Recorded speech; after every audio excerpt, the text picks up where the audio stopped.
BCom semester 1 अर्थशास्त्र chapter number 1 भाग 2। तो मित्रों આપણે ઓલરેડી ચેપ્ટર નંબર 1 નો ભાગ 1 જોઈ લીધો છે। અર્થતંત્રની જે મૂળભૂત સમસ્યાઓ તમારું ચેપ્ટર નંબર 1 છે એમાં આપણે ઘણા બધા પોઈન્ટ જે છે ડિસ્કસ કર્યા છે। તો આપણે અહીંયા જોઈએ કે ભાઈ મૂળભૂત સમસ્યાઓ શું છે, પછી ઉત્પાદનના સાધનો કયા હોય, એનું કેવી રીતે વિતરણ કરવું જોઈએ, પછી માંગ શું છે, કહેવાય કે જો ને અહીંયા પોઈન્ટ આપણે અહીંયા જોયા છે કે મૂળભૂત સમસ્યાઓની સમજૂતી કે કયા કયા પ્રશ્નો ઉદ્ભવતા હોય છે અને આપણે કેવી રીતે ઉકેલ શોધવા જોઈએ।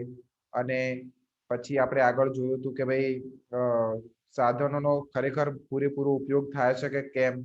કે ઘણી વાર એવું બનતું હોય કે ભાઈ ઉત્પાદનના સાધનો અવેલેબલ હોય પરંતુ સાધનોનો પૂરેપૂરો ઉપયોગ ના થતો હોય। પછી ખૂબ જ અગત્યનો પોઈન્ટ આપણે જોયું ભાવતંત્ર એટલે શું। તો ભાવતંત્ર એટલે આપણે જોયું તો એવી મૂડીવાદી અર્થવ્યવસ્થા છે કે જેમાં સંપૂર્ણ જે બજાર છે એ સંપૂર્ણ બજાર ઉપર વ્યક્તિગત દરેક વ્યક્તિ સ્વતંત્ર હોય છે।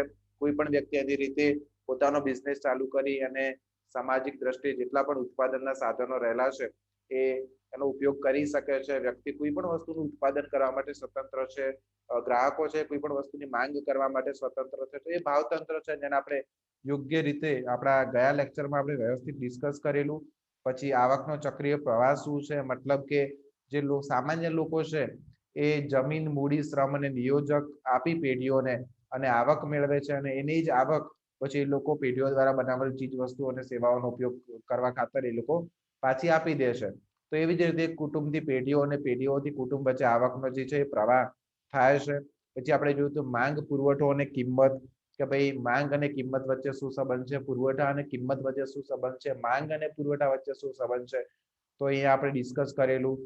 પછી વિદ્યાર્થી મિત્રો આપણે આ બધા જે ગ્રાફ આપણને આપ્યા છે જેને આપણે વ્યવસ્થિત ડિસ્કસ કર્યા પછી આપણે પહોંચાતા સાધન ફાળવણીનું નિર્ધારણ। તો હવે આપણે ડિસ્કસ કરીશું કે ભાઈ સાધન ફાળવણીનું નિર્ધારણ। તો મિત્રો આમાં આપણે ખૂબ જ અગત્યની વસ્તુ સમજવાની છે કે સાધન એટલે શું।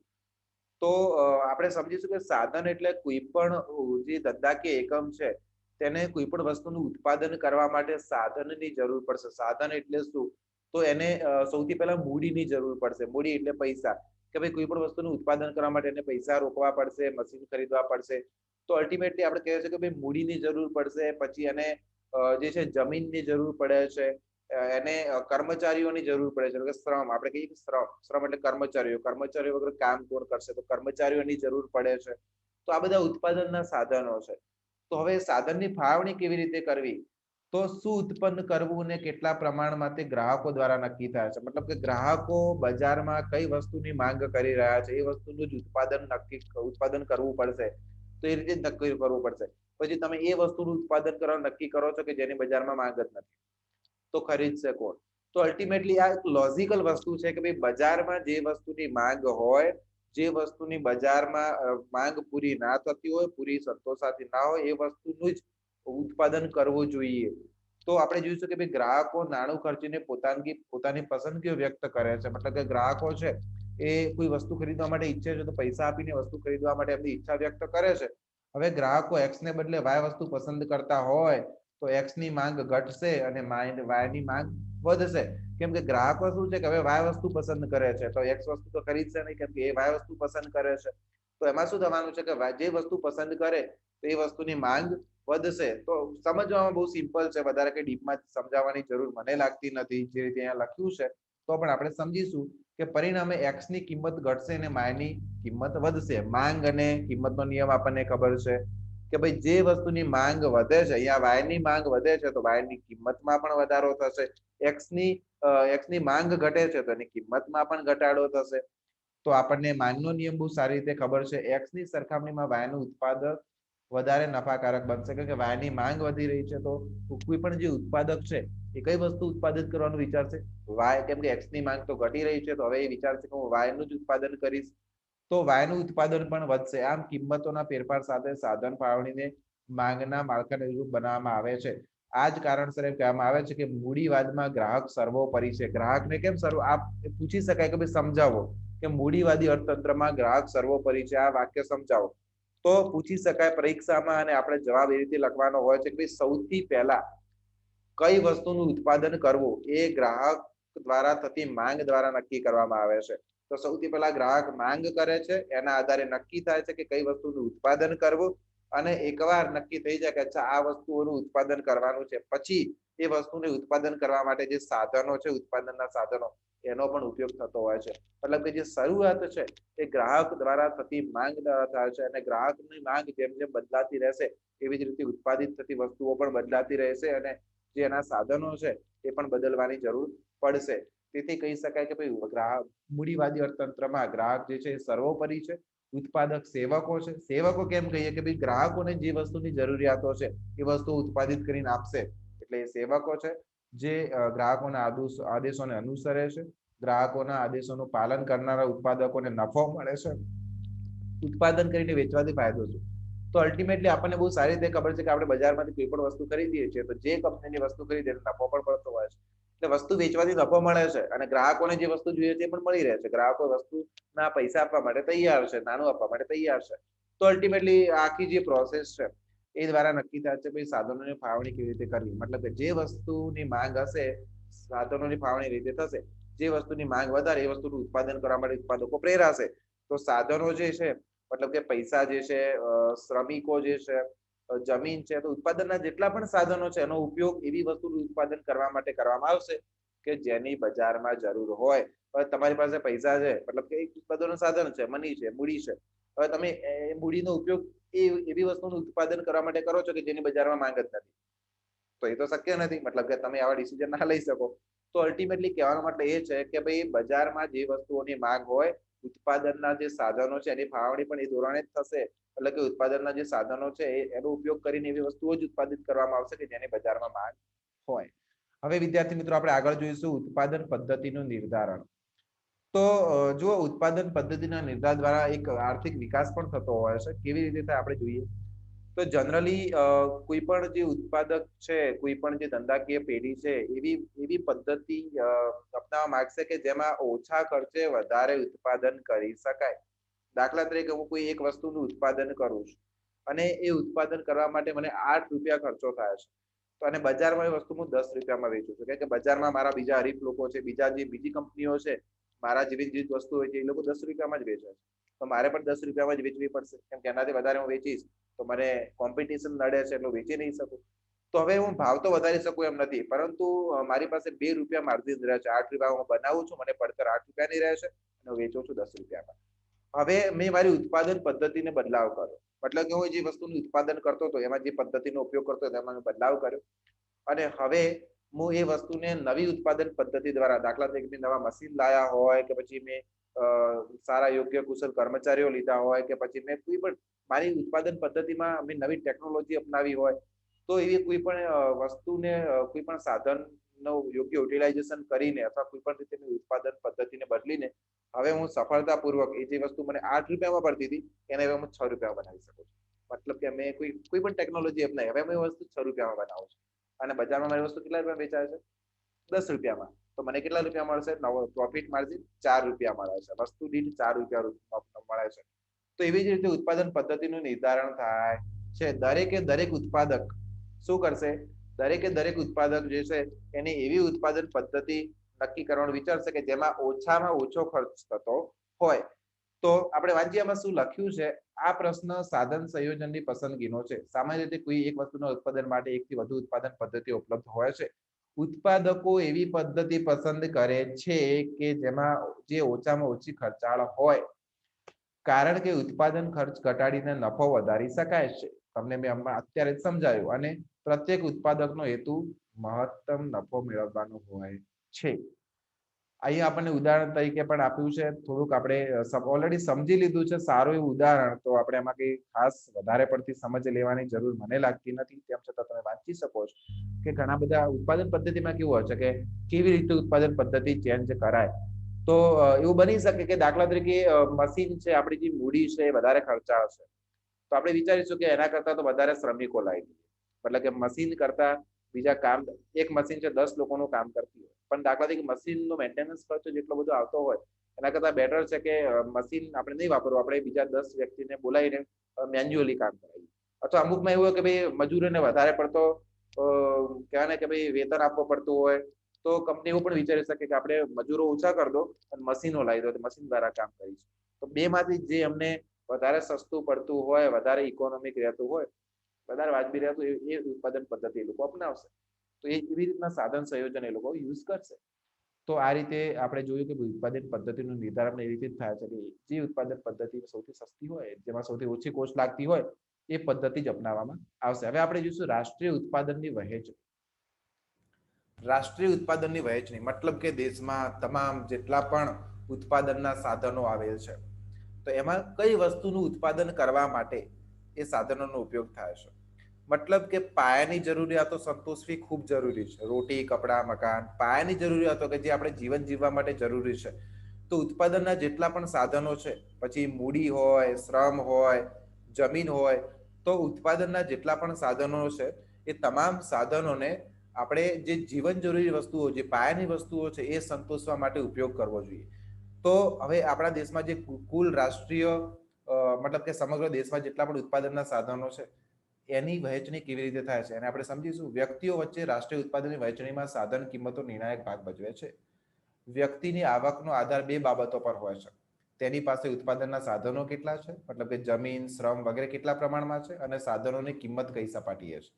જે વ્યક્તિઓ પાસે સાધનો વધુ પ્રમાણમાં હોય અથવા એ સાધનોની બજાર કિંમત ઊંચી હોય, તેની આવક વધુ હોય છે, અને જે વ્યક્તિઓ પાસે સાધનો ઓછા પ્રમાણમાં હોય અથવા એ સાધનોની કિંમત નીચી હોય, તેમની આવક ઓછી હોય છે. સામાન્ય રીતે જમીન માલિકો તેમજ ઉદ્યોગ માલિકોની આવક વધુ હોય છે, અને ખેત મજૂરો તેમજ ઔદ્યોગિક કામદારોની આવક ઓછી હોય છે. હવે આ વસ્તુ ખૂબ જ સમજવા જેવી છે. આપણે આગળ જોયું હતું કે ભાઈ જે કુટુંબો અને પેઢીઓ વચ્ચેનો જે આવકનો ચક્રીય પ્રવાહ છે, એ આપણે જોયો હતો. એમાં શું હતું, તમે એકવાર ફરીથી જોઈ શકો છો તમારી પાસે ચોપડી હોય તો એમાં આપણે જોયું હતું કે જે કુટુંબ છે, એ કેવી રીતે આવક કમાય છે. તો કુટુંબ છે, એ પેઢીઓને શું આપે છે, એમની પાસે રહેલા ઉત્પાદનના સાધનો, જમીન છે, જમીન આપતી હોય, અથવા તો પછી મૂડી છે. ઘણી બધી કંપનીઓ ખબર શેર ઇસ્યુ કરે છે. શેર ઇસ્યુ કેમ કરે છે? લોકો પાસેથી ફંડ ભેગો કરવા માટે. ફંડ આપણે ના કહી શકીએ, મૂડી ભેગી કરવા માટે. તો એ છે. પછી વ્યક્તિઓ જ કંપનીમાં જેને એમ્પ્લોય બનીને કામ કરતા હોય છે, કર્મચારી બનીને કામ કરતા હોય છે. એટલે કે એ બધા છે ને ઉત્પાદનના સાધનો છે. જમીન, મૂડી, શ્રમ અને નિયોજન ઉત્પાદનના સાધનો છે. તો કોઈ પણ કંપની છે, કોઈ પણ ધંધાકીય એકમ છે, ઉત્પાદનના સાધનો ક્યાંથી મેળવે છે? લોકો પાસેથી. બરાબર. તો હવે જે લોકો પાસે ઉત્પાદનના સાધનો વધારે પ્રમાણમાં હશે, એ લોકોને આવક પણ વધારે હશે, અને જે લોકો પાસે ઉત્પાદનના સાધનો ઓછા પ્રમાણમાં છે, એમની પાસે આવક પણ ઓછી હશે. તો અહીંયા એ રીતે આપણને સમજાવ્યું છે. જે વ્યક્તિઓની આવક વધુ હોય છે, તેમને રાષ્ટ્રીય ઉત્પાદનનો મોટો હિસ્સો પ્રાપ્ત થાય છે, અને જે વ્યક્તિઓની આવક ઓછી હોય છે, એમને ઉત્પાદનનો ઓછો હિસ્સો મળે છે. તો આપણે સમજી શકીએ કે ભાઈ એમ કહેવાય ને કે ભાઈ જે અમીર લોકો છે, એ લોકોની મોજ શોખની વસ્તુઓ પાછળ વધારે ઉત્પાદનના સાધનો વપરાશે, અને જે ગરીબ લોકો છે, જેમની આવક ઓછી છે, એમને જે જીવન ધોરણની વસ્તુઓ હોય, મતલબ જીવન જીવવા માટે બેઝિક વસ્તુઓ છે, એનું ઉત્પાદન પણ નહીં થાય. તો આ પરિસ્થિતિ ખૂબ જ સમજવા જેવી છે મિત્રો, કે જે વ્યક્તિની આવક વધુ હોય છે, તેમનો રાષ્ટ્રીય ઉત્પાદનનો વધારે હિસ્સો પ્રાપ્ત થાય છે, કેમ કે એ લોકોની આવક વધારે છે. અને જે વ્યક્તિઓની આવક ઓછી હોય છે, તેમને ઓછો હિસ્સો મળે છે. અમીરોનું જીવન ધોરણ ઊંચું હોય છે, ગરીબોનું જીવન ધોરણ નીચું હોય છે. અમીરોની મોજ શોખની વસ્તુઓ અને સેવાઓના ઉત્પાદન માટે વધુ સાધનો ફાળવાય છે. એટલે કે ઉત્પાદનના જેટલા પણ સાધનો રહેલા છે આપણા દેશમાં, દાખલા તરીકે દેશની કુલ મૂડી છે, જમીન છે, ઉત્પાદનના જેટલા પણ સાધનો હોય, એ સાધનોનો ઉપયોગ કઈ વસ્તુનું ઉત્પાદન કરવા માટે કરવો જોઈએ? તો એ સાધનોનો ઉપયોગ જીવન જરૂરિયાતની વસ્તુઓનું ઉત્પાદન કરવા માટે કરવો જોઈએ. પણ અહીંયા ઊંધું થાય છે. અહીંયા તો એવું થાય છે કે જે અમીર લોકો છે, એમની મોજ શોખની વસ્તુઓ છે, એનું ઉત્પાદન કરવા માટે મોટા ભાગના સાધનોનો ઉપયોગ થાય છે, અને ગરીબ લોકોની જે જીવન જરૂરિયાતની વસ્તુઓ છે, એનું ઉત્પાદન કરવા માટે ઓછા સાધનોનો ઉપયોગ થાય છે, કેમ કે એમની આવક ઓછી છે. તો આ પણ આપણે જે રાષ્ટ્રીય ઉત્પાદનની વહેંચણી છે, એને પણ આપણે સમજી ચૂક્યા કે ભાઈ ટોટલ ઓવરઓલ કેવી રીતના થાય છે. હવે આપણે જોઈશું માંગનું નિયંત્રણ. માંગનું નિયંત્રણ એટલે શું? તો સમજી લો કે કોઈ વસ્તુની માંગ છે, એ બજારમાં ઓછી છે. કોઈ વસ્તુની માંગ બજારમાં ઓછી છે, તો ઉત્પાદક જે છે, એ વસ્તુનું ઉત્પાદન કેવું કરશે? વધારે કરશે કે ઓછું કરશે? માંગ ઓછી છે, તો ઉત્પાદન પણ ઓછું કરશે. સમજાય છે? જે વસ્તુની માંગ બજારમાં ઓછી હોય, એનું ઉત્પાદન પણ ઓછું કરવામાં આવે, જેથી જેટલી માંગ છે, એટલું ઉત્પાદન પણ ઘટીને થશે.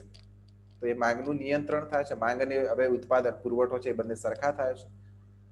હવે દાખલા તરીકે કોઈ વસ્તુની માંગ બજારમાં વધારે છે તો ઉત્પાદક છે એ ઉત્પાદન પણ વધારશે, પુરવઠો પણ વધારશે. તો એક એવા લેવલ પર પુરવઠો પણ વધશે કે જ્યાં જે લેવલ પર એની માંગ છે, એટલે માંગ અને પુરવઠો સરખા થશે.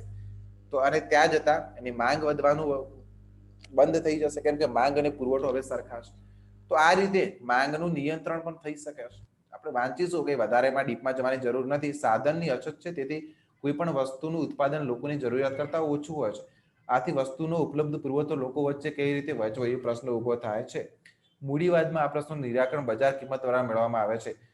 માંગ કરતા પુરવઠો ઓછો હોય તો કિંમત વધે છે અને કિંમત વધતા માંગ સંકોચન પામે છે, લોકો ખરીદી ઘટાડે છે. માંગ સંકોચાઈને પુરવઠા બરોબર થાય છે. હવે અહીંયા આપણે સમજીશું ફરીથી કે માંગ કરતા પુરવઠો ઓછો, માંગ વધારે છે પણ બજારમાં પુરવઠો જ નથી વસ્તુનો, તો શું થશે? કિંમત વધી જશે. અને કેમ કે કોઈ પણ વસ્તુની શોર્ટેજ સર્જાય, જ્યારે કોઈ પણ વસ્તુની અછત સર્જાય, બજારમાં ઓછો જ પુરવઠો આવતો તો એની કિંમત વધવાની છે. હવે કિંમત વધશે તો શું થશે? લોકો એને ઓછી ખરીદશે, કારણ કે કિંમત વધે છે, દરેકને પોસાય ના પણ પોસાય તો એ લોકો વસ્તુને ઓછી ખરીદશે. અને પુરવઠો તો ઓછો છે તો વસ્તુ ઓછી ખરીદાતા પુરવઠો અને માંગ, કેમ કે વસ્તુ ઓછી ખરીદાશે એટલે કે માંગ ઘટે છે, તો પુરવઠો અને માંગ એક રેખા પર આવી જશે. મતલબ કે જેટલો પુરવઠો હશે એટલી જ માંગ થશે, કે જેમ જેમ ઓછત રહેશે એમ ભાવ વધતો રહેશે, અને ભાવ વધતો રહેશે જેનાથી શું થશે કે એની માંગ છે એ ઘટશે, અને માંગ ઘટશે એટલે પુરવઠા અને માંગ એક જ રેખા પર આવી જશે. તો વિદ્યાર્થી મિત્રો, આ આપણે જોયું કે ભાઈ માંગનું નિયંત્રણ કેવી રીતે થાય છે. મતલબ કે વસ્તુની કિંમત વધે છે, માંગ ઘટે છે, પુરવઠો ઓછો હોય છે, તો બંને એક રેખા પર આવે છે. હવે આપણે જોઈશું પૂર્ણ રોજગારી. પૂર્ણ રોજગારી એટલે શું? તો જેવી રીતે માંગ અને પુરવઠો, બજારમાં કોઈ પણ વસ્તુની માંગ અને પુરવઠો સરખા થાય છે, એવી જ રીતે જે બજારમાં ઉત્પાદિત જે અવેલેબલ જે કહેવાય ને કે ભાઈ ઉત્પાદનના સાધનો છે એ બાબતે પણ સેમ કન્સેપ્ટ છે. એમાં એવું છે કે જો ઉત્પાદનના સાધનો ઓછા હશે તો ઉત્પાદનના સાધનોનો ભાવ વધારે હશે, બરાબર? તો એ વસ્તુ વચ્ચે પણ એક સમતુલા જળવાવી જોઈએ. જો જેટલા ઉત્પાદનના સાધનો છે બજારમાં, એટલા જ ઉત્પાદનના સાધનોની માંગ હશે તો એ પૂર્ણ રોજગારી કહેવાશે. કેવી રીતે? તો જોઈએ આમાં. જેમ વસ્તુ બજારમાં કિંમત ફેરફાર દ્વારા વસ્તુની માંગ અને પુરવઠા વચ્ચે સમતુલા સિદ્ધ કરવામાં આવે છે, તેમ સાધન બજારમાં પણ સાધન બજારમાં પણ કિંમત ફેરફાર દ્વારા સાધનની માંગ અને પુરવઠા વચ્ચે સમતુલા સિદ્ધ કરવામાં આવે છે. સાધનોની માંગ અને તેમના પુરવઠા બરાબર હોય અને એનો અર્થ એ છે કે ઉત્પાદનના સાધનોનો પૂર્ણતમ ઉપયોગ થાય છે. મતલબ કે ઉત્પાદક છે, એને વસ્તુનું ઉત્પાદન કરવું હોય તો ઉત્પાદનના સાધનોની જરૂર પડશે. હવે ઉત્પાદનના સાધનો બધા તો ઉત્પાદક પાસે અવેલેબલ હશે ને, એને લેવા પડશે ને બજારમાંથી, મતલબ કે લોકોને, કર્મચારીઓને લેવા પડશે, પછી એને મૂડી લાવવી પડશે, પછી એને કદાચ જમીન ના હોય તો ઉત્પાદનના જેટલા પણ સાધનો હોય એ બધા જ એને અવેલેબલ કરાવવા પડશે. મફત તો આવશે નહીં. મતલબ કે જે શ્રમિકો છે એ કામ પર લાવશે, કર્મચારીઓને કામ પર ઉત્પાદક લાવશે તો એને વેતન પણ આપવું પડશે, એને મજૂરી પણ આપવી પડશે, મતલબ કે જે કાંઈ પણ એને આપવાનું વળતર થતું હોય વળતર આપવું પડશે. તો હવે કહેવાનો મતલબ એ છે કે જે ઉત્પાદનના સાધનો લાવે છે, હવે ઉત્પાદનના સાધનોની કિંમત વધારે હશે તો જો ઉત્પાદનના સાધનોની કિંમત વધારે હશે તો ઉત્પાદક માંગ ઓછી કરશે. તો આ રીતે જેવી રીતે આપણે કહીએ કે વસ્તુની કિંમત અને માંગ સાથે, એના પુરવઠા સાથે જે સંબંધ હોય છે, એવી જ રીતે ઉત્પાદનના સાધનોમાં પણ સેમ એ જ કન્સેપ્ટ લાગુ પડે છે. એટલે એમ કહી શકાય કે જ્યારે સાધનોની માંગ તેમના પુરવઠા બરાબર હોય, મતલબ કે જેટલા ઉત્પાદનના સાધનોની માંગ હોય એટલો જ પુરવઠો અવેલેબલ હોય, એટલો જ પુરવઠો હોય તો એને આપણે કહીશું કે તેનો અર્થ એ છે કે સાધનોનો પૂર્ણતમ ઉપયોગ થાય છે. દાખલા તરીકે અહીંયા આપણે લખ્યા આપણે શ્રમ બજારમાં વેતનનો દર પરિવર્તનશીલ હોય તો શ્રમની માંગ તેના પુરવઠા બરાબર હોય છે. ચાલુ વેતન દરે જેટલા કામદારો કામ કરવા માટે તૈયાર છે તેમને સૌને કામ મળે તે પૂર્ણ રોજગારી કહેવાય છે. પૂછાય પ્રશ્ન 1 માર્ક્સમાં પૂછી શકાય કે ભાઈ પૂર્ણ રોજગારી એટલે શું? તો ધ્યાનથી સમજજો. ચાલુ વેતન દરે મતલબ કે જે વેતન દિવસના 400 રૂપિયા, 500 રૂપિયા પગાર, વેતન જે કંઈ પણ ચાલતું હોય એ વેતન દરે જેટલા કામદારો કામ કરવા માટે તૈયાર છે, દાખલા તરીકે 500 લોકો કામ કરવા માટે તૈયાર છે, 500 લોકોને કામ મળે છે. આખા દેશની વાત કરવા જઈએ અને દાખલા કહીએ કે ભાઈ 30 કરોડ લોકો કામ કરવા માટે તૈયાર છે અને 30 કરોડને કામ મળી જાય છે, તો તેમને સૌને કામ મળે એને પૂર્ણ રોજગારી કહેવામાં આવે છે, બેરોજગારી હોતી નથી. તો આ વસ્તુ પણ સમજવી ખૂબ જરૂરી છે. પછી આપણે જોઈશું આર્થિક વિકાસ એટલે શું. આર્થિક વિકાસ એટલે શું? વિકાસ એટલે શું કે ભાઈ જોઈએ હવે તો હરીફાઈયુક્ત બજારમાં સમતુલ કિંમતે માંગ અને પુરવઠો સરખા થાય છે. મેં તમને કીધું હમણાં જ કે ભાઈ હરીફાઈયુક્ત જે બજાર છે, કોમ્પિટિશન છે, એમાં સમતુલ કિંમતે, સમતુલ કિંમત કોને કહેવાય કે જે કિંમતે ઉત્પાદક વેચવા તૈયાર હોય અને ખરીદનાર ખરીદવા તૈયાર હોય, એને સમતુલ કિંમત કહેવાય. મતલબ કે જેટલી માંગ હોય એટલો જ પુરવઠો હોય, એને સમતુલ કિંમત કહેવાય. તો સમતુલ કિંમતે જ્યારે ઉત્પાદક જે છે વસ્તુ વેચશે ત્યારે એને નફો છે ને બહુ સાધારણ થશે, બહુ ઓછો જ નફો થશે, વધારે નફો એને મળશે નહીં, કેમ કે કોમ્પિટિશન એટલું હોય, ઘણા બધાને વસ્તુની પડતર છે એ વધી જતી હોય છે. દાખલા તરીકે હવે હરીફાઈયુક્ત બજાર છે જેવું ને કે ભાઈ દાખલા તરીકે કોઈ વસ્તુ ઉત્પાદન કરવા માટે મને 9 રૂપિયા ખર્ચ થાય છે, પણ બજારમાં એ વસ્તુ 10 રૂપિયા વેચાય છે, તો મારે 10 રૂપિયા વેચવી પડશે, કેમ કે હું એનાથી વધારે વેચીશ તો કોઈ ખરીદશે નહીં, કે એવી જ વસ્તુ 10 રૂપિયામાં બજારમાં મળે છે. મતલબ કે આ હરીફાઈ યુક્ત છે. હરીફાઈ ઘણી બધી છે, બધા બજારમાં જે ભાવ ચાલે છે મારે એ ભાવે જ વસ્તુ વેચવી પડશે. તો મારે શું કરવું પડશે? મારે મેં તમને ઓલરેડી આ વસ્તુ અગાઉ સમજાવી દીધી છે, ફરીથી એકવાર આપણે કહીએ કે મારે એઝ અ ઉત્પાદક મારે શું કરવું પડશે? વસ્તુની પડતર ઘટાડવી પડશે. જેટલી પડતર ઓછી એટલો નફો વધારે. તો આર્થિક વિકાસ એ જ છે કે બધા એ જ રીતના પ્રયત્ન કરે છે. હરીફાઈયુક્ત બજારમાં સમતુલ કિંમતે માંગ અને પુરવઠો સરખા થાય છે. સમતુલ કિંમત વસ્તુના સરેરાશ ખર્ચ બરાબર હોય છે, એટલે કે પેઢીને માત્ર સાધારણ નફો જ મળે છે. પરંતુ કેટલાક નિયોજકો સાહસિક અને કલ્પનાશીલ હોય છે, મતલબ કે એક્સ્ટ્રા ઓર્ડિનરી હોય છે. વધુ નફો કમાવાની વૃત્તિને લીધે તેઓ સતત નવી ઉત્પાદન પદ્ધતિની શોધમાં હોય છે. નવી નવી ટેકનોલોજી લાવે, ગમે તેમ કરીને પડતર ઓછી કરવાનો પ્રયત્ન કરતા હોય છે, નવી ઉત્પાદન પદ્ધતિ અપનાવવા હોય છે. નવી પદ્ધતિ અમલમાં મૂકવાની પહેલ કરનાર નિયોજક ઉત્પાદન ખર્ચ ઘટાડીને વધુ નફો લઈ જવામાં સફળ થયા છે. પછી શું થશે કે કોઈ નવી ઉત્પાદન કોઈ એવી કંપની છે કે જેને નવી પ્રોડક્શન ટેકનિક અપનાવી, કોઈ નવી ઉત્પાદન પદ્ધતિ અપનાવી, હવે એને માર્જિન વધારે મળે છે, નફો વધારે મળે છે. તો પણ અમુક સમય પછી અન્ય નિયોજકો પણ ઓછી ખર્ચાળ પદ્ધતિ અપનાવે છે. અમુક સમય પછી બધા બીજા બજારમાં એના બીજા કોમ્પિટિટર છે, બીજી કંપનીઓ છે, એ પણ આવી નવી પદ્ધતિઓ અપનાવે છે. ખરેખર તો બજારમાં ટકી રહેવા માટે એમને નવી પદ્ધતિ અપનાવવાની ફરજ પડે છે, કેમ કે હવે બજારમાં ટકી રહેવું પડશે. તો આમ નવી પદ્ધતિ સમગ્ર ઉદ્યોગમાં પ્રસરી જાય છે જ્યારે વસ્તુનો ભાવ ઘટી જાય છે. હવે બધા ઓછી કિંમતે વસ્તુ બનાવશે એટલે બજારમાં વસ્તુનો ભાવ પણ ઓછો થશે. 10 રૂપિયા વાળી વસ્તુ છે, પહેલા 8 રૂપિયા બનાવતી કંપની એટલે 10 રૂપિયા વેચતી હતી, પણ હવે એ જ વસ્તુ 5 રૂપિયામાં બનાવે છે કંપની એટલે 8 રૂપિયામાં વેચશે, ભાવ પણ ઘટે છે. તો નિયોજકોને અસાધારણ નફો મળતો અટકે છે. એટલે ફરીથી જે સાધારણ નફામાંથી અસાધારણ નફો મળશે, મતલબ કે અસાધારણ નફો મળતો અટકે છે. ફરીથી ભાવ ઘટશે એટલે અત્યારની સિચ્યુએશન આઈને ઊભી રહેશે, એટલે ફરીથી અમને નવી પદ્ધતિ અપનાવવી પડશે, એટલે ફરી અમને નવી બહેતર પદ્ધતિ અપનાવવી પડશે. આમ નવી નવી ટેકનોલોજી આવતી રહે અને નવી નવી ટેકનોલોજીના કારણે વસ્તુનું ઉત્પાદન છે ઓછામાં ઓછા ખર્ચે થઈ શકે, એટલે કે આર્થિક વિકાસ થાય છે. પછી કેમ કે આર્થિક વિકાસ એના માટે કહેવાય કે જેમ જેમ ઓછા ખર્ચે વસ્તુનું ઉત્પાદન થશે એમ બજારમાં લોકોને જે ગ્રાહકો છે એમને વસ્તુ ઓછા ભાવે મળશે, એટલે ઓછા ભાવે સારી ગુણવત્તાવાળી વસ્તુ મળી શકે એવું બજાર ઊભું થશે. એટલે આપણે કહી શકીએ કે આર્થિક વિકાસ છે. ઉત્પાદન શક્યતા રેખા એટલે શું? હવે દાખલા તરીકે ઉત્પાદન શક્યતા રેખા એટલે શું, તે વ્યાખ્યા જોઈ લે પછી હું તમને ડિટેલમાં સમજાવી દઉં. સાધનોનું પ્રમાણ, તેમની ઉત્પાદકતા અને ઉત્પાદન પદ્ધતિ સ્થિર હોય ત્યારે બે વસ્તુઓના કયા સંયોજનો ઉત્પાદન શક્ય છે અને કયા સંયોજનો અશક્ય અપ્રાપ્ય છે તે બનાવતી રેખાને ઉત્પાદન શક્યતા રેખા કહેવામાં આવે છે. સમજવામાં થોડું અટપટું લાગે છે, ટ્રાય કરીશું. તો વસ્તુ એવી છે, બહુ ઇઝી કન્સેપ્ટ છે, નથી બિલકુલ ડિફિકલ્ટ નથી કે ભાઈ બે વસ્તુ છે, બે વસ્તુનું ઉત્પાદન કરવું છે, વસ્તુ એક્સ અને વસ્તુ વાય. હવે મારી પાસે અમર્યાદિત તો સાધનો હોય ના કે ભાઈ ઉત્પાદનના સાધનો અમર્યાદિત છે એટલે જે વસ્તુનું જેટલું ઉત્પાદન કરવું એટલું કરી દેવું તો છે નહીં. તો કહેવાનો મતલબ કે મારી પાસે ઉત્પાદનના સાધનો મર્યાદિત છે અને એ સાધનોમાંથી આપણે જોઈશું કે એ સાધનોમાંથી મારે કઈ વસ્તુનું ઉત્પાદન કરીશ, વસ્તુ એક્સ નું ઉત્પાદન કરીશ કે વસ્તુ વાય નું ઉત્પાદન કરીશ, કે બજારમાં બંને વસ્તુની માંગ છે. તો દાખલા તરીકે હું વિચારું કે ચલો હું બંને વસ્તુનું ઉત્પાદન કરું, પણ બંને વસ્તુનું ઉત્પાદન કરીશ, સાધનો અને બંને વસ્તુનું ઉત્પાદન કરવા માટે વાપરીશ તો બંને વસ્તુનું મધ્યમ ઉત્પાદન થશે. પછી મેં વિચાર્યું કે ચલો મારે એક્સ વસ્તુનું ઉત્પાદન નથી કરવું, મારા જેટલા સાધનો પડ્યા છે બધા સાધનોનો ઉપયોગ વાય વસ્તુનું ઉત્પાદન કરવા પાછળ કરું, તો વાય વસ્તુનું ઉત્પાદન તો થશે વધારે, પણ એક્સ વસ્તુનું ઉત્પાદન જ નહીં થાય. અથવા મેં વિચાર્યું કે વાય વસ્તુનું ઉત્પાદન નથી કરવું, મારે ખાલી ફક્ત એક્સ વસ્તુનું જ ઉત્પાદન કરવું છે, તો બધા સાધનોનો ઉપયોગ એક્સ વસ્તુના ઉત્પાદન પાછળ લગાવી દઈશ, તો વાય વસ્તુનું ઉત્પાદન નહીં થાય.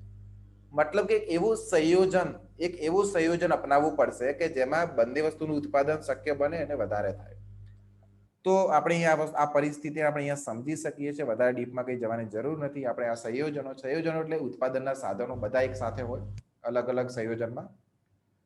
તો દાખલા તરીકે આ પરિસ્થિતિ એવી છે કે એમાં બધા ઉત્પાદનના સાધનોનો ઉપયોગ કરવા જઈએ તો એક્સ વસ્તુનું ઉત્પાદન દાખલા તરીકે આપણે નથી કરવું, તો વાય વસ્તુનું ઉત્પાદન કેટલું થાય છે? 10. એક્સનું જ્યારે ના કરીએ, ફક્ત વાયનું કરીએ તો 10 ઉત્પાદિત થાય છે. પછી આપણે વિચારીએ કે ચલો ભાઈ આપણે બંનેનું ઉત્પાદન કરવા જઈએ તો એકનું 1 થાય છે, જ્યારે વાયનું 9 ઉત્પાદન થાય છે. પછી જો આપણે એક્સનું ઉત્પાદન વધારીશું, 2 કરીશું તો વાયનું ઉત્પાદન ઘટશે, 7 થાય છે. આપણે ફરીથી એક્સનું ઉત્પાદન વધારીને 3 કરીશું તો વાયનું ઉત્પાદન ઘટીને 4 થાય છે. મતલબ કે આ વસ્તુ તમે સમજી શકો છો કે બંને વસ્તુનું એક સાથે ઉત્પાદન કરવું હોય તો જેમ જેમ તમે કોઈ એક વસ્તુનું ઉત્પાદન, સાધનો તો એના જ સાધનોનો ઉપયોગ કરવાનો છે. હવે બે વસ્તુનું ઉત્પાદન કરવાનું છે, જેનું ઉત્પાદન એકનું ઉત્પાદન વધારશો તો બીજાનું ઘટશે, બીજાનું વધારશો તો આનું ઘટશે, કારણ કે સાધનો સ્થિર છે, લિમિટેડ છે. તો સમજવામાં કઈ ડિફિકલ્ટી નથી. તો અહીંયા આપણે જોઈ શકીએ છીએ કે ફક્ત આપણે એક્સ વસ્તુનું જ ઉત્પાદન કરીશું તો વાયનું નહીં થાય, 0 થશે. વાયનું કરવું હોય તો એક્સનું ઓછું થશે. તો આ પરિસ્થિતિ એવી છે કે જેને આપણે કહીશું ઉત્પાદન શક્યતા રેખા. ઉત્પાદન શક્યતા રેખા એટલે શું? તો કઈ વસ્તુનું કેટલું ઉત્પાદન શક્ય છે ઉત્પાદનના સાધનો, એ આપણે જોઈશું. અહીંયા રેખાને પણ જોઈ લઈએ તો આપણને અહીંયા આપી છે, જો એક્સ એક્સિસ પર આપણે એક્સ વસ્તુ આપી છે, વાય એક્સિસ સોરી વિદ્યાર્થી મિત્રો, તો વાય એક્સિસ પર આપણને વાય વસ્તુ આપી છે. જોઈએ કે દાખલા તરીકે એક્સ વસ્તુનું એક જ ઉત્પાદન કરીએ ત્યારે વાયનું કેટલું થાય છે. અહીંયા આપણે જોઈ શકીએ કે 3, 4, 10, 9 અને 7 આ રીતે આપણને અહીંયા આપ્યું છે. આપણે જોઈશું કે જો અહીંયા આ એક્સ એક્સિસ પર એક્સ વસ્તુનું એટલું ઉત્પાદન થાય છે, જ્યારે વાય વસ્તુનું કેટલું ઉત્પાદન થાય છે, તમે અહીંયા ડિસ્ટન્સ જોઈ શકો છો. પછી જેમ જેમ હું 1 થી 2 જેમ જેમ આ એક્સ વસ્તુનું હું ઉત્પાદન વધારીશ તો વાયનું ઉત્પાદન અહીંયાથી અહીંયા ઘટી ગયું છે. જોઈ શકો છો તમે, એક્સનું ઉત્પાદન 1 હતું ત્યારે વાયનું ઉત્પાદન અહીંયા હતું, મતલબ કે વધારે. તો આ વાય એક્સિસ પર તમે ડિસ્ટન્સ જોઈ શકો છો. જેવો મેં એક્સનું ઉત્પાદન 1 થી વધારીને 2 કર્યું, મતલબ કે હું જેવો વધ્યો આ સાઈડ, એવો મારે અહીંયાથી આ રેખા તમે જોઈ શકો છો ને, અહીંયાથી નીચે આવવું પડ્યું મારે. સમજાય? તો અલ્ટિમેટલી કહેવાનો મતલબ એ છે કે એક્સ વસ્તુનું ઉત્પાદન વધવાથી વાયનું ઉત્પાદન ઘટે છે અને વાયનું વધવાથી એક્સનું ઘટે છે.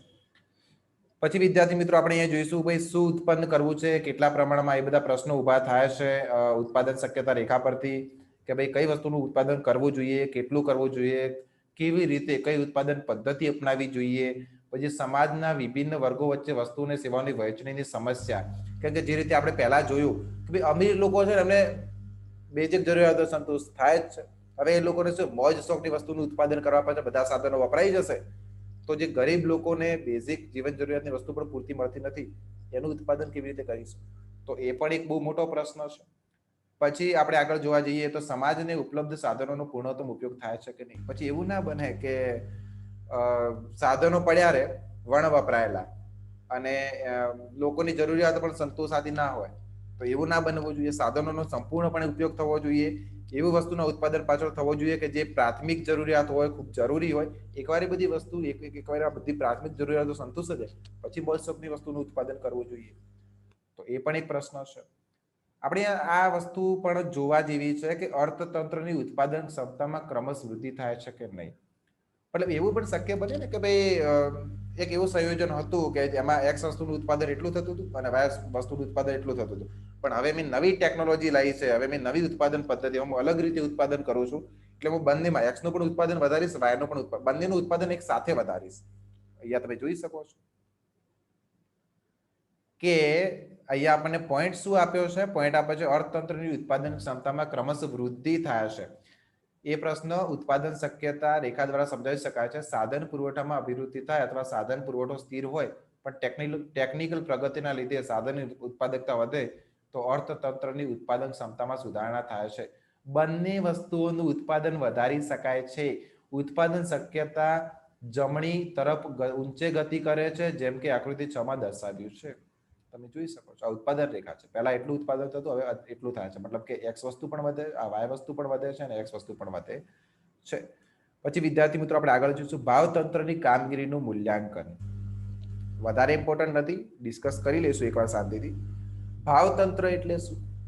ભાવતંત્ર એટલે મૂડીવાદી અર્થવ્યવસ્થા. મૂડીવાદી અર્થવ્યવસ્થા એટલે શું? મૂડીવાદી અર્થવ્યવસ્થા એટલે એક એવું બજાર કે જેમાં દરેક વ્યક્તિ સ્વતંત્ર છે. જેમ કે આપણે મૂડીવાદી અર્થવ્યવસ્થા ચાલે જ છે, આપણે જોઈએ જ છીએ, બધું મૂડીવાદી અર્થવ્યવસ્થા જ છે, આપણે મિશ્ર છે.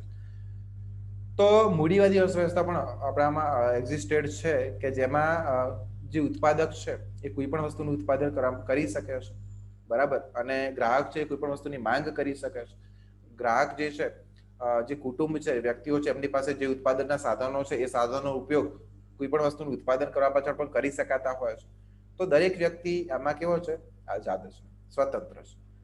તો એમાં આના વખાણ પણ થયા છે ભાવતંત્રના. તો એની દલીલો વિરુદ્ધ પણ થઈ છે, આના વિરુદ્ધની દલીલો પણ આપણને થઈ છે. કેવી રીતે? તો અમુક જે અર્થશાસ્ત્રીઓ છે એવું માને છે કે ભાવતંત્ર દ્વારા યોગ્ય રીતે કામ થાય છે. તરફેણની દલીલો સૌથી પહેલા વાંચીએ. મૂડીવાદી ભાવતંત્રની તરફેણમાં સૌથી જોરદાર દલીલ એ છે કે એમાં સૌને સંપૂર્ણ આર્થિક સ્વતંત્રતા પ્રાપ્ત થાય છે. દરેક આઝાદ હોય છે. ગ્રાહક, ઉપભોક્તાઓ, વેપારીઓ, ઉત્પાદકો, શ્રમિકો સૌને મહત્તમ અંગત લાભના ઉદ્દેશથી ધ્યાનમાં રાખીને નિર્ણયો લેવાની અને પ્રવૃત્તિઓ કરવાની સ્વતંત્ર આપવામાં આવે છે. એટલે એમાં એવું થશે કે ભાઈ ઉત્પાદનના સાધનોનું જે વસ્તુનું ઉત્પાદન કરવું હોય ઉત્પાદન કરવા પાછળ ઉપયોગ દરેક સ્વતંત્ર હોય એટલે એવું થાય ને. અંગત લાભનો ઉદ્દેશ હોવા છતાં આ તો આપણે તરફેણની દલીલ વાંચી રહ્યા છીએ. એટલે કે આ ભાવતંત્ર સારું કેમ છે? તો તેમાં સ્વચ્છંદ અને નિરંકુશ બની શકતા નથી, કારણ કે હરીફાઈના પરિબળોનું તેમના પર નિયંત્રણ હોય છે. એમ કે હરીફાઈ બધું હોય છે તો યોગ્ય વસ્તુનું જ ઉત્પાદન થશે, સંપૂર્ણપણે બધા સાધનોનો ઉપયોગ થશે, નવી નવી ટેકનોલોજી દ્વારા કહેવાય ને કે પડતર કિંમત ઘટશે, તો ભાવતંત્ર સારું છે. પછી મૂડીવાદી ભાવતંત્રની તરફેણમાં બીજી દલીલ એ છે કે એમાં સાધનોનો સૌથી વધુ કાર્યક્ષમ ઉપયોગ થાય છે, મહત્તમ ઉત્પાદન મળે છે, લોકો આર્થિક કલ્યાણની ઉચ્ચતમ સપાટીએ પહોંચે છે, સાધનોના કાર્યક્ષમતા ઉપયોગના પરિણામે આર્થિક વિકાસમાં ઝડપી હોય છે. તો આ રીતે તરફેણ થઈ છે. પછી આપણે જોઈશું એના વિરુદ્ધની દલીલો આપણે જોઈશું કે ભાઈ અમુક અર્થશાસ્ત્રીઓનું કેવું થાય છે કે ભાવતંત્રમાં સાધનોનો વ્યવસ્થિત ઉપયોગ થતો નથી, કે પછી બીજા પણ ઘણા બધા પ્રોબ્લેમ છે જે આપણે અહીંયા દર્શાવ્યા છે. તો વિરુદ્ધની દલીલોમાં એવું લખ્યું છે કે ભાઈ અનેક દેશોનો અનુભવ એવું બતાવે છે કે હરીફાઈઓ લાંબા સમય સુધી ટકી શકતી નથી.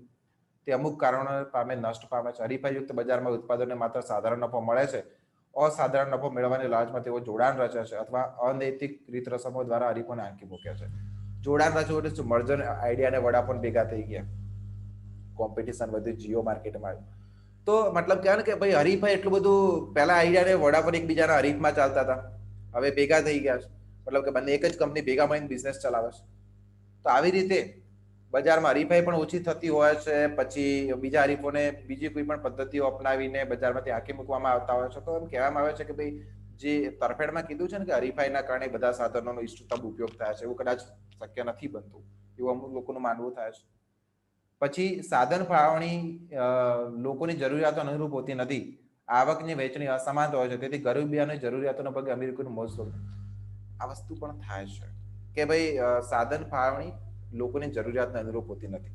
બધા સ્વતંત્ર હોય છે, મતલબ કે ઉત્પાદનના સાધનોને જે વસ્તુનું ઉત્પાદન કરવા માટે ઉપયોગ કરવા એ લોકો કરી શકતા હોય છે. તો એનાથી એવું થશે કે મોજ શોખની વસ્તુનું ઉત્પાદન વધારે થશે અને લોકોની જીવન જરૂરિયાતની વસ્તુનું ઉત્પાદન કદાચ ઓછું થશે. તો આ ભાવતંત્ર ના હોવું જોઈએ એવું અમુક લોકોની તરફેણ છે. પછી ભાવતંત્ર સામૂહિક જરૂરિયાતો સંતોષી શકતું નથી. સામૂહિક જરૂરિયાતો એટલે શું? કાયદો વ્યવસ્થા, આપણે જે બોર્ડર સિક્યુરિટી ફોર્સ છે જે આપણને બોર્ડર ઉપર દેશનું સંરક્ષણ કરે છે, તો એની તો બધાને જરૂર પડે.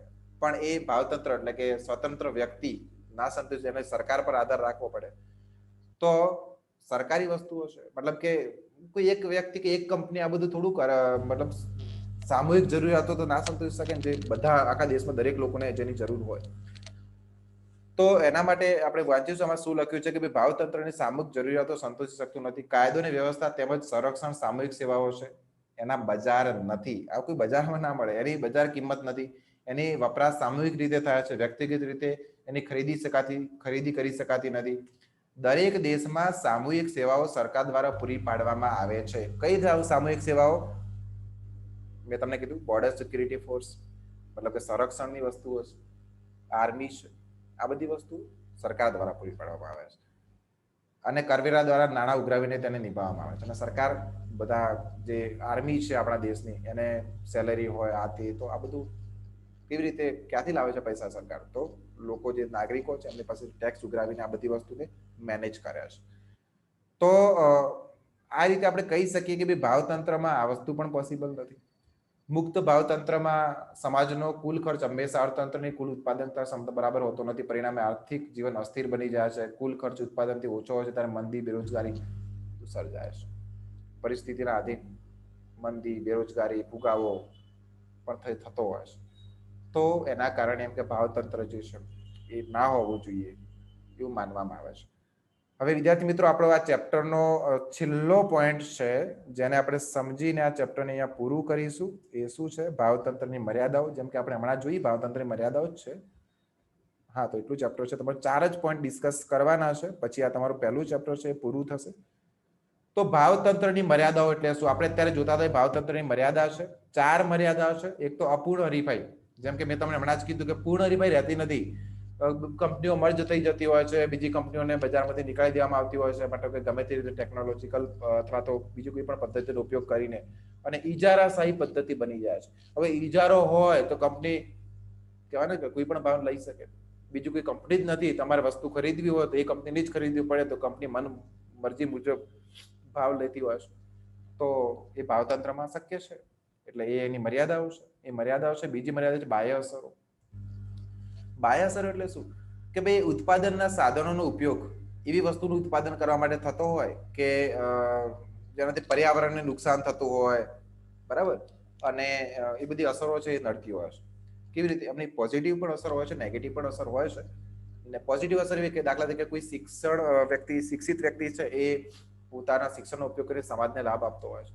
આપણે જોઈ શકીએ, આપણને લખીને આપ્યું છે કે ભાઈ કાપડની મિલની ચીમનીમાંથી જે ધુમાડો નીકળે છે તેની અસર આસપાસના રહેવાસીઓ પર પડે છે અને તેમનું સ્વાસ્થ્ય બગડે છે.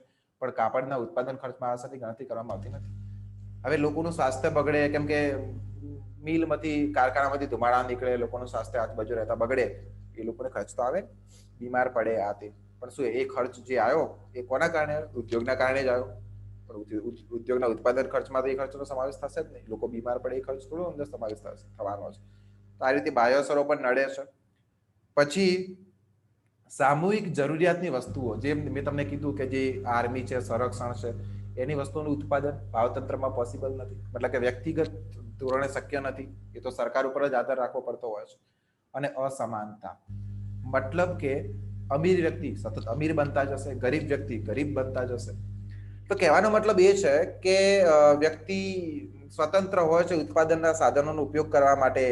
હવે બજારમાં જો મોજ શોખની વસ્તુઓનું માંગ વધી ગઈ તો ઉત્પાદનના બધા સાધનો મોજ શોખની વસ્તુનું ઉત્પાદન કરવા પાછળ લગાઈ જશે. તો જે જીવન જરૂરિયાતની વસ્તુઓ છે એનું ઉત્પાદન કદાચ ઓછું થશે, અસમાનતા રહેશે, આવક અને સંપત્તિની અસમાનતા થશે. તો એ બધા કારણો છે ભાવતંત્રની મર્યાદાઓ છે આ બધી, જે તમારે ધ્યાનમાં લેવાની છે. તો વિદ્યાર્થી મિત્રો, અહીંયા આપણે તમારું ચેપ્ટર 1 પૂરું કરી ચૂક્યા છીએ. અને આ ચેપ્ટર દરમિયાન તમને કોઈ પણ પ્રકારના કોઈ પણ પોઈન્ટમાં કંઈ પણ સમજ ના પડી હોય તો તમે મારો કોન્ટેક્ટ કરી શકો છો. હું પ્રયત્ન કરીશ કે જેટલું બને એટલું જલ્દી તમને એનો રિપ્લાય આપીશ અને તમારા પ્રશ્નોનો સોલ્વ કરવાનો આપણે પ્રયત્ન કરીશું. અહીંયા તમે જોઈ શકો છો આપણે કઈ રીતે અને કેટલા પોઈન્ટ કવર કર્યા છે. તો અહીંયા માંગ અને પુરવઠો અને કિંમત હતું, પછી આપણે જોયું આવકનો ચક્રીય પ્રવાહ છે, ભાવતંત્રનો અર્થ છે. તો આ બધું આપણે જોયું છે ચેપ્ટર દરમિયાન. આ બીજો ભાગ છે. જો બીજો ભાગ, પહેલો ભાગ કોઈને જોવાનો બાકી હોય તો પહેલા એ વ્યવસ્થિત સ્ટડી કરી લો, પછી આ સેકન્ડ નંબરનું જે લેક્ચર છે એ તમે જોજો. અર્થતંત્રની મૂળભૂત સમસ્યા આપણે પૂરું કરીશું. વિદ્યાર્થી મિત્રો, થેન્ક યુ. અને આશા રાખું છું કે તમે શાંતિથી આ લેક્ચર જોઈ અને એનો અભ્યાસ કરો.